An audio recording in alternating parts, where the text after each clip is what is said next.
Bienvenue dans Smart Bourse, votre double dose quotidienne de marché en direct sur Bismart. Chaque jour à la mi-journée, 12h30, 13h et en fin d'après-midi, la grande édition pendant 1 heure à partir de 17h.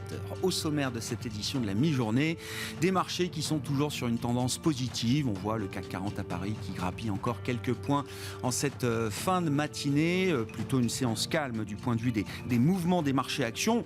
Le vrai mouvement peut-être de cette fin d'année, c'est du côté des devises. On en parle depuis quelques jours maintenant. L'accélération à la hausse du dollar. Le dollar qui s'est renforcé graduellement tout au long de l'année, mais qui accélère ce mouvement haussier au point que l'euro-dollar est en train de gérer le niveau de 1,13. On est passé brièvement ces dernières heures sous le niveau de 1,13.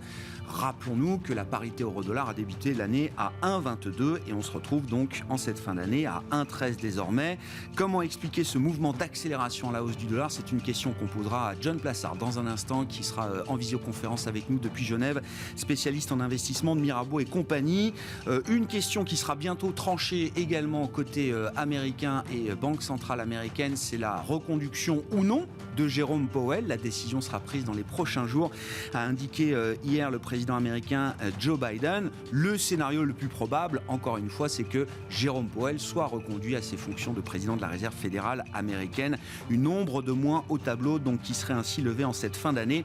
Et puis on parlera de sujets industriels également dans cette émission avec les équipes de Scope, l'agence pan-européenne de notation crédit, d'analyse ESG également, d'analyse de fonds, qui noue un partenariat très novateur avec les équipes de Coface, l'un des grands assureurs crédits mondiaux, pour apporter une évaluation du risque crédit quasiment en temps réel. Cet outil innovant, nous en parlerons donc avec Marc Lefebvre de Scope, qui sera avec nous en plateau pendant cette demi-heure.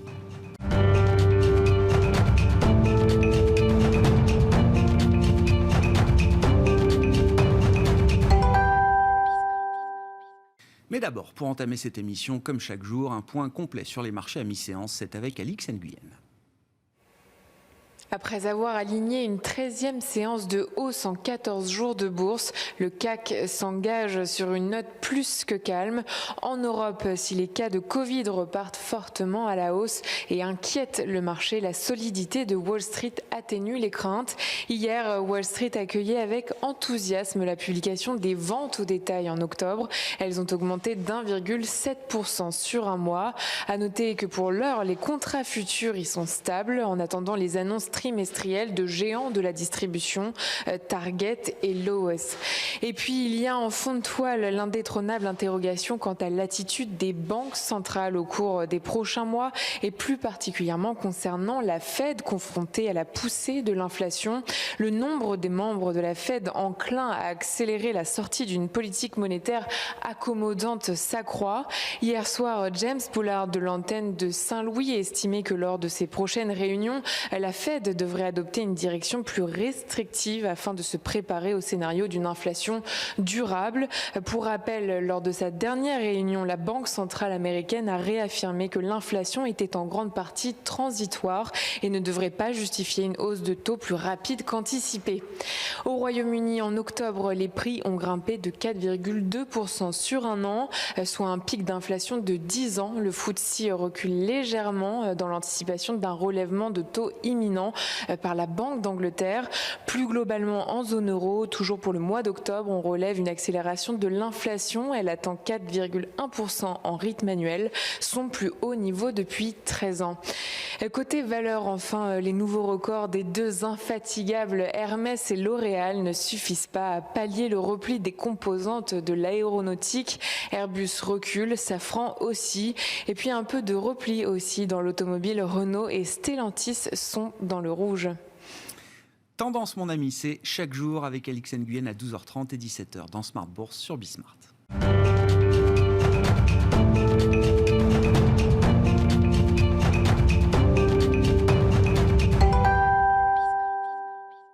Et c'est le cas du dollar qui nous intéresse en cette fin d'année sur les marchés. Nous en parlons avec John Plassard qui est avec nous à distance depuis Genève, spécialiste en investissement de Mirabeau et compagnie. Bonjour et bienvenue John. Effectivement, parmi les mouvements de marché importants, alors la hausse des indices actions qui ne s'arrête plus, on est à plus de 12 séances de hausse consécutives sur le CAC 40. De ce point de vue-là, j'allais dire, rien de nouveau. La tendance est établie et pour l'instant, rien n'arrête le train des marchés actions. Ce qui est assez nouveau dans le paysage des marchés, c'est effectivement la hausse du dollar qui s'accélère depuis quelques jours, quelques semaines. Alors que les marchés de devises étaient restés assez calmes jusque-là, on commence à se réintéresser notamment à la devise américaine. Qu'est-ce qui explique, selon vous, l'accélération du mouvement haussier du dollar qu'on observe depuis quelques jours, John ? Bonjour Grégoire. Non, d'abord il faut rappeler une chose qui est importante de noter, c'est que la hausse du dollar ne se fait pas face à toutes les devises, c'est surtout face à l'euro, à la lire turque, c'est une autre chose. Mais si on regarde par exemple par rapport au franc suisse, qui est aussi une monnaie de référence, eh bien on voit que ça bouge pas tellement, le dollar bouge pas tellement. Donc c'est vraiment cette parité euro-dollar qui commence vraiment, comme vous l'aviez dit en préambule, à passer sous les 1,13 et qui devrait bientôt aller tester les 1,10. Alors, il y a plusieurs choses. La première des choses, vous l'avez aussi dit, c'est l'accélération de l'inflation aux États-Unis, que ce soit sur les détails qu'on a eus sur les prix à la production aux États-Unis ou même sur l'inflation en elle-même. Eh bien, on voit que ces détails poussent plusieurs membres de la Fed à demander que les taux soient montés le plus rapidement possible et que ce fameux tapering qui vient de commencer en début de semaine, donc la baisse des rachats d'actifs, s'accélère et soit de plus de 15 milliards de dollars. C'est-à-dire qu'on arrête ce tapering avant la mi-juin prochain. Alors ça, c'est la première des choses. C'est le fait, c'est l'inflation qui pourrait pousser la Banque centrale américaine à remonter les taux largement avant ce qui est en train de se passer en zone euro. Et puis l'autre chose aussi qu'il faut noter, c'est que les plans d'infrastructure, vous avez un plan d'infrastructure qui a été signé par le gouvernement américain il n'y a pas très longtemps, en début de semaine par Joe Biden, donc qui a été validé. Et en Europe, je dirais qu'on reste cantonné toujours à ce plan de 750 milliards d'euros qui avait été signé il y a maintenant presque un an. Et on voit que l'argent n'a pas encore été distribué. Donc si vous parlez d'un deuxième plan de relance en Europe, on est encore au calendrier grec d'une mise en place d'un potentiel deuxième plan de relance. Donc on voit que d'un côté, il y a l'accélération, la potentielle accélération de la croissance, et d'un autre côté, en zone euro, vous avez toujours les mêmes questions d'ordre, je dirais, plus philosophique qui se passent entre les membres de cette zone euro, entre ce qu'on appelle les pays du Sud avec l'Allemagne, et les pays du Nord, avec l'Allemagne, et les pays du Sud avec l'Espagne et l'Italie. À propos de croissance, si on regarde là aussi les derniers indicateurs américains, John, est-ce que l'hédonisme du consommateur américain sera plus fort que la hausse des prix ? C'est une question clé alors qu'on attaque la période des fêtes de fin d'année. Ce sera Thanksgiving la semaine prochaine aux États-Unis. Le dernier indicateur qu'on a eu, qui date d'hier, les ventes au détail du mois d'octobre, semble plutôt rassurant, alors qu'on avait des indicateurs de confiance, notamment du côté des ménages américains, qui étaient sur des niveaux relativement bas, au plus bas depuis 10 ans, par exemple, si on regardait l'indicateur du Michigan. La consommation américaine tient pour l'instant. Est-ce qu'elle peut tenir également sur la période de fin d'année, John ?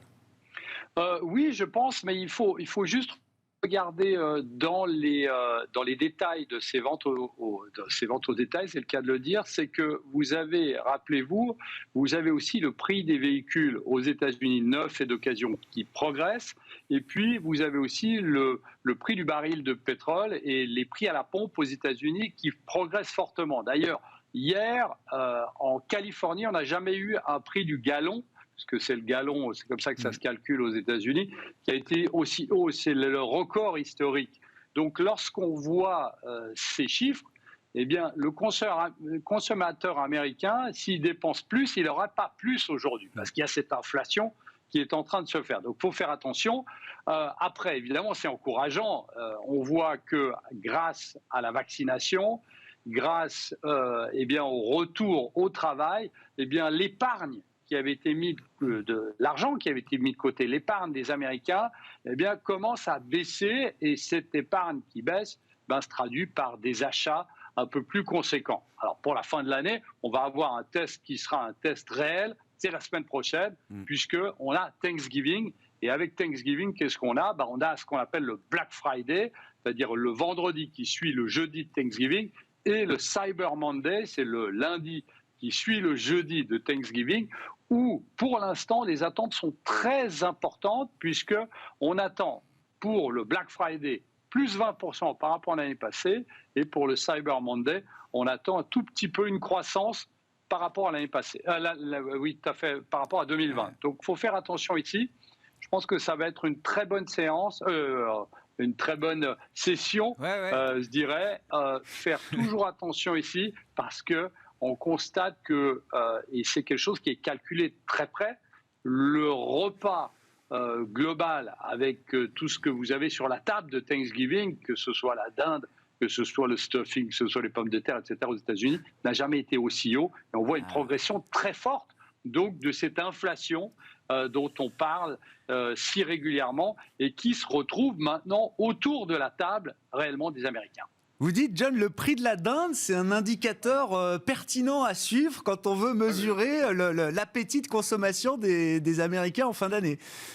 Oui, tout à fait. Et ça paraît assez loufoque, mais c'est véridique. Et même, vous avez certains membres de la Fed qui en parlent, puisqu'on sait très bien que les Américains, à plus de 80%, voire 85% des Américains, vont manger de la dinde lors de Thanksgiving, quel que soit leur degré social, je dirais. Et donc, la personne qui a le moindre revenu, eh bien, va aussi acheter la même dinde que celui qui a beaucoup de revenus. Et donc, c'est pour lui eh bien, un indicateur qui est un indicateur très fort parce que ça va avoir un impact sur sa consommation après pour Noël et les prochains mois. C'est un point de repère fixe dans l'année qui est un point de repère important donc pour le consommateur américain et pour les officiels de la Fed. Vous nous dites également, John, à propos de la Fed, on va avoir bientôt la réponse de savoir si Jérôme Powell est reconduit ou non comme président de la Réserve fédérale américaine.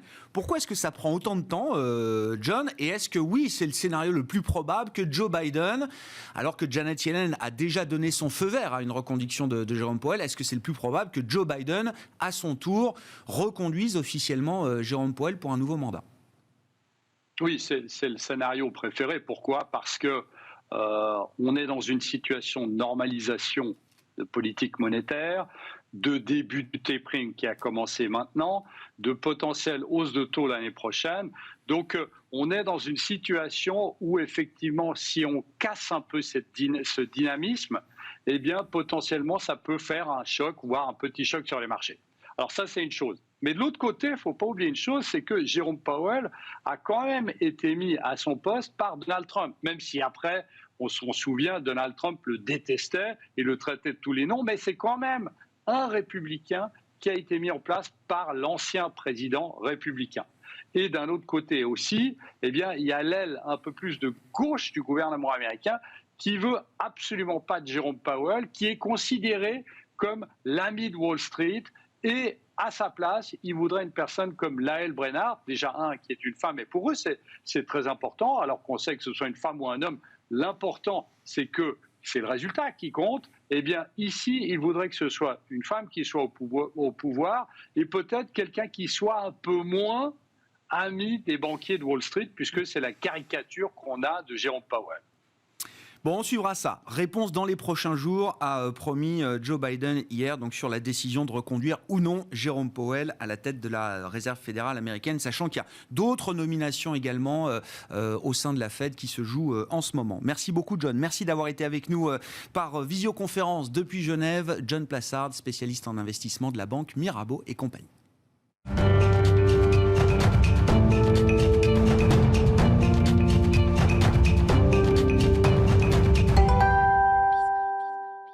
Et on parle d'un sujet industriel à présent avec le sujet de l'évaluation de la qualité des entreprises en Europe notamment. Et c'est Marc Lefebvre qui est à mes côtés en plateau, le responsable Europe de l'Ouest de Scope Group. Bonjour Marc. Bienvenue. Bonjour Grégoire. Merci d'être avec nous. Alors je le disais en préambule, vous apportez un outil innovant sur le marché de l'analyse du risque crédit en l'occurrence avec un partenariat que vous annoncez aujourd'hui avec Coface. On va en parler, mais juste pour remettre un peu les choses en perspective, parmi tous les sujets qui font l'objet de questions de souveraineté, n'oublions pas l'évaluation de la qualité de nos entreprises en Europe avec une analyse européenne, c'est le sens de Scope Group qui est une agence européenne de notation crédit notamment, une évaluation européenne de la qualité de crédit de nos entreprises, que ce soit sur le plan financier et sur le plan extra-financier également, incontournable aujourd'hui l'ESG. Et depuis le début, vous nous dites là derrière, il y a une vraie question de souveraineté face aux concurrents et aux agences concurrentes qui sont essentiellement américaines. Tout à fait. Il est important aujourd'hui d'avoir une alternative forte en Europe. Et cette alternative, c'est nous. Nous sommes l'alternative crédible, la plus crédible. Il existe d'autres agences européennes, mais de beaucoup plus petite taille, qui ne sont pas sur tous les sujets comme nous, sur toutes les classes d'actifs, comme on dit. Donc aujourd'hui, Scope est cette véritable alternative. Et il est important d'avoir une offre alternative avec une perspective différente. Et donc pour contrer cet oligopole qui aujourd'hui atteint ses limites à la fois vis-à-vis des émetteurs, mais également des investisseurs. Et là, on retrouve l'équation émetteur-investisseur dans laquelle on s'inscrit, c'est notre ADN. C'est un point clé, on en a déjà discuté avec vous, mais on a un peu de temps, donc je voulais qu'on reprenne le temps de le marteler, Marc. Il faut absolument être européen d'une certaine manière pour comprendre les entreprises européennes telles qu'elles fonctionnent aujourd'hui, que ce soit encore une fois sur le plan financier ou sur le plan extra-financier. Il y a une différence à regarder les entreprises d'un point de vue européen versus les regarder d'un point de vue américain. Tout à fait. Une agence européenne, ce n'est pas une agence qui est simplement son siège en Europe. Non. C'est une méthodologie différente. C'est une méthodologie quantitative et qualitative qui ne va pas calquer des modèles anglo-saxons qui ne correspondent pas à notre millefeuille de diversité européen. On a des écosystèmes régionaux extrêmement complexes en Europe. On est bien placé pour le savoir quand on est européen. On a une approche, nous, méthodologique qui est très, très différente des Américains sur, par exemple, la trésorerie, sur les conglomérats. Les Américains ont un peu de mal avec ça, puisque souvent les grandes sociétés américaines n'ont qu'un métier. En Europe, ce n'est pas du tout le cas. Donc, tous ces éléments mis bout à bout font qu'effectivement, aujourd'hui, les investisseurs et les émetteurs souhaitent une évaluation différente et une perspective différente. Quand vous avez les trois gros acteurs qui regardent dans ce sens, vous avez besoin d'un acteur qui regarde dans l'autre sens. C'est, je dirais, quasiment mathématique. Et c'est ça qui est important. Aujourd'hui, on parle véritablement de souveraineté du financement. On ne peut pas laisser plus de 90% de parts de marché à des sociétés anglo-saxonnes qui vont définir le coût de financement de nos champions, de nos PME et de nos ETI françaises et européennes. Et dans cette bataille, vous apportez donc une innovation importante sur le marché. Alors pour vos clients, face à la concurrence américaine dont on vient de parler, Marc, c'est l'idée, alors cet outil s'appelle Credit Review, l'idée telle que je la comprends et telle que je la simplifie peut-être, c'est de pouvoir permettre à vos clients, que ce soit des investisseurs ou des grandes entreprises qui ont besoin de connaître aussi la qualité de crédit de leur environnement, de leurs partenaires commerciaux industriels, c'est un outil d'analyse du risque crédit quasiment en temps réel. Exactement, c'est un véritable... Avec la COFAS, voilà, donc qui permet aussi la naissance de cet outil. Alors, la COFAS, tout le monde connaît la COFAS, mais Assureur Crédit, l'un des deux leaders mondiaux, c'est 4500 salariés, c'est 100 pays, une présence dans 100 pays, c'est 70 000 clients, 1,5 milliard de chiffre d'affaires, voilà, donc c'est un mastodonte. Et donc aujourd'hui, effectivement, on est en partenariat avec la COFAS pour la mise en place de ce système d'alerte avancée sur le risque de crédit des entreprises. On parle de 80 millions d'entreprises, donc on passe d'ailleurs les frontières européennes, on va sur les frontières, y compris américaines et tous les autres pays, et ça, c'est passionnant. Et donc, aujourd'hui, on répond à un véritable problème de marché qui repose sur 4 éléments, sur un quatuor, qui sont la couverture, l'efficacité, la rapidité, mais également la réactivité. Couverture, pourquoi ? Parce que vous avez des providers qui vont faire une partie de ce qu'on fait aujourd'hui avec la COFAS, mais pas tout, mais en tout cas pour certains pays. Nous, l'avantage, c'est qu'on couvre tous les pays. En termes d'efficacité, eh bien, c'est évidemment une notation que l'on donne de 1 à 10. Donc, c'est simple, c'est transparent, c'est clair, c'est facile à comprendre. Alors que quand vous prenez un provider A, B ou C, ça va être des ratings différents, en tout cas des évaluations différentes. Une rapidité, puisque là, on est effectivement dans l'intraday, comme vous le disiez. Et puis, réactivité, c'est donc ces alertes qui vont suivre les comportements de paiement et les fameux malheureusement incidents de paiement qui sont suivis comme le lait sur le feu par la COFAS. Et donc, par batch de nuit, nos clients qui auront pris ce service et qui auront customisé un portefeuille qui correspondra à leur participation, 1000, 2000, 5000 sociétés, auront, en quasi-temps réel effectivement, une évaluation de l'optimisation, de la dégradation du risque de crédit par entité. Donc vous aurez une couleur verte, une couleur orange, une couleur rouge, et donc vous cliquerez et vous verrez effectivement ça a été dégradé ou ça a été upgradé. Moi, c'est ça. C'est très important. Et oui, alors moi, c'est ça qui m'intéresse, c'est cette notion de temps réel. Et d'ailleurs, ça résonne à mes oreilles un petit peu par rapport à ce que le travail des instituts de statistiques, l'INSEE a pu travailler justement avec de nouveaux outils d'information en temps réel pour mesurer, pendant les périodes sensibles de confinement, déconfinement, le pouls de l'activité. Cette notion de temps réel, elle est importante aujourd'hui pour vos clients, investisseurs, gestionnaires de risque, grandes entreprises. Ils ont besoin d'avoir une mise à jour de cette notation tous les jours. Oui. Mais quand on veut avoir un pilotage proactif, il faut effectivement avoir des données qui soient rafraîchies aussi souvent que possible. Donc en version quotidienne, c'est ce qu'on peut faire de mieux. Et ça n'existe nulle part ailleurs, dans l'ampleur dans laquelle vous le faites aujourd'hui avec Coface. Notre offre, vous le comprenez, elle est tout à fait innovante, unique et à forte valeur ajoutée pour les raisons qu'on est en train d'indiquer. Donc on a un très très bel accueil du marché, que ce soit les banquiers, le private equity, que ce soit également les gérants d'actifs, les fonds de dette privés, mais également des grands corporates qui voudraient évaluer la qualité, donc faire un assessment sur leur provider par exemple, et savoir quel est le risque qu'ils prennent vis-à-vis de ces fournisseurs. Ah ouais. Donc c'est très vaste. Une fois de plus, 80 millions de sociétés. Donc là, on peut difficilement aller beaucoup plus loin. Donc, et ce partenariat, c'est effectivement la phase 1 de notre partenariat. Nous irons plus loin en fonction de discussions que nous avons actuellement. Mais ce qu'il faut bien comprendre, c'est que derrière ce partenariat, chacun apporte dans l'escarcelle son rôle. Son expertise, oui, bien sûr. Donc, nous apportons la rigueur et l'expertise analytique autour du risque de crédit. La Coface, donc tous ces éléments de comportement de paiement, mais également des données microéconomiques et macroéconomiques majeures. On parle de millions, de trillions de données. Donc évidemment, ce que l'on communique à la fin au client, c'est cette fameuse note, cet assessment final qu'il va pouvoir utiliser et du coup lui-même piloter. Alors après, effectivement, on ne fait pas tout le travail. On indique et après, les gérants doivent... bien sûr, prennent leurs décisions. Exactement. Oui, sur la base de la notation, de la note que vous pouvez fournir. Ça veut dire que le process d'analyse crédit devient de plus en plus quantitatif, de plus en plus systématisé, automatisé, en tout cas à travers cet outil, c'est ce que je comprends. Est-ce qu'il y a encore au final un filtre humain à l'arrivée dans l'analyse crédit des entreprises? Là, on est sur des évaluations, vous le comprenez, pour une utilisation interne. C'est ça. C'est pas une utilisation externe et réglementaire. Là, évidemment, dans ce cas-là, on s'oriente vers le rating que l'on propose chez Scope. Là, on est sur un assessment. Désolé pour le franglais. Oui, mais c'est important. Chaque terme a son importance. Exactement. Effectivement, c'est pas un rating au sens réglementaire du terme. Exactement. C'est vraiment une évaluation interne qui vous permet de piloter. C'est pas quelque chose que vous allez utiliser avec votre régulateur, par exemple. Mais évidemment, dans l'escarcelle de l'offre chez Scope, on a l'ensemble des éléments. On part de la data, on arrive à des assessments, à des scorings et des ratings. Voilà, donc c'est la gradation que l'on propose. Évidemment, le travail n'est pas le même. On passe d'un travail plus quantitatif à un travail quantitatif et qualitatif sur le rating. Et c'est ça que nos émetteurs et nos investisseurs apprécient. Je dirais que chaque offre trouve son couvercle et ses clients. Là, on a fait évidemment des tests en amont du lancement et les clients, on a designé au cœur du partenariat avec la Coface, on a designé cette offre avec des retours clients.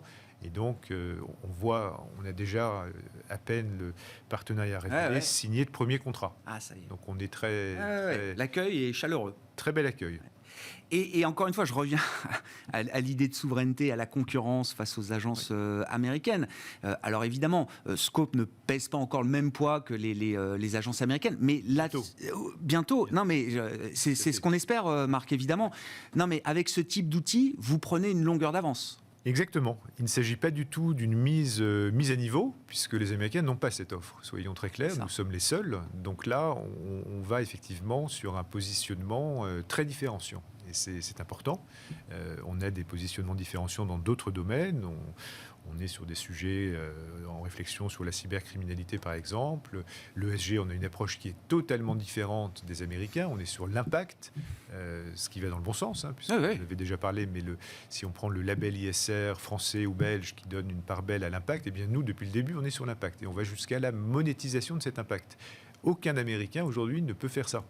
Donc voilà, on a nos spécificités. On est l'acteur alternatif et l'acteur qui monte.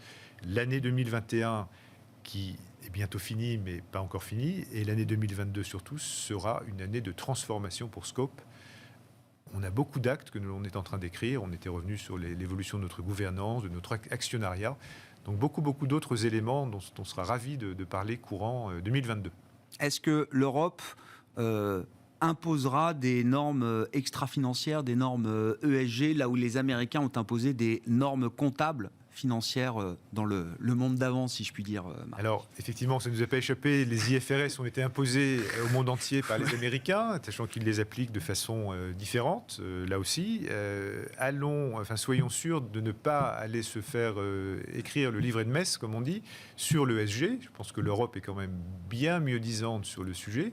Donc, effectivement, il est important, en termes de taxonomie et en termes de directives, que l'Europe avance plus rapidement. Mais c'est une bataille qu'on peut mener, parce que l'Europe soit partie en avance sur ces sujets, c'est une chose, qu'elle avance plus rapidement, c'en est une autre, mais on a trop souvent vu la machine américaine se mettre en marche un peu en retard, mais au final, rafler les sujets. Alors, espérons que la présidence française de l'Union européenne, qui débute en janvier 2022, nous permette d'accélérer sur ces sujets. Ça fait partie des thèmes. Donc ce ne sera pas le sujet le plus grand public, mais vous dites que ça peut être un sujet fort porté par une présidence française de l'UE. De même que la souveraineté et la souveraineté du financement en sera un illustratif. Ouais. Mais pour revenir effectivement à la régulation de la partie extra-financière, c'est quelque chose qu'on appelle de nos voeux. L'ESMA, on ne sait pas si c'est dans 3 mois, 6 mois, 1 an, mais l'ESMA a vocation à réguler tout ça. Et là, on verra tous les marchands du temple, qui sont nombreux autour de la table, pour certains d'entre eux disparaître parce qu'ils n'auront pas la capacité de faire un travail véritablement réglementé par l'ESMA. Ne laissons pas les Américains décider du coût de financement de nos entreprises. Je retiens cette phrase.